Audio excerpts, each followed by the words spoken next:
Саламатсыздар ма, құрметті менің көрермендерім. Бүгінгі сабақ 3-ші сыныптың математикасы 2-ші бөлім, 76-шы сабақтың 9-шы тапсырмасы, 86-шы бет. Әжем бірнеше тәтті нан пісірді. Оның 1/3 бөлігін жаңғақтармен сәндеді. Қалғанының жартысын жемістермен сәндеп, ал қалған 15 тәтті нанға көпіршіктелген қаймақ жақты. Әжем барлығы қанша тәтті нан пісірді? Бұл есептің шешімін табу үшін әуелі шеңбер сызып аламыз. Шеңбер бұл біздің барлық жасаған тәтті нанымыз, әжеміздің пісірген тәтті нан деп есептейміз. Енді осы барлық нанның 1/3 бөлігін жаңғақпен безендірген.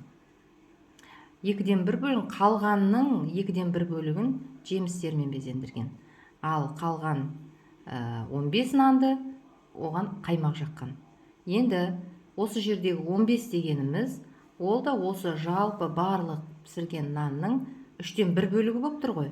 Демек, 1/3 бөлігі 15 болса, онда барлығы қанша болғанын табу үшін 15-ті 3-ке көбейтеміз. Сонда пісірген нанымыз 45 тәтті нан болып шығады.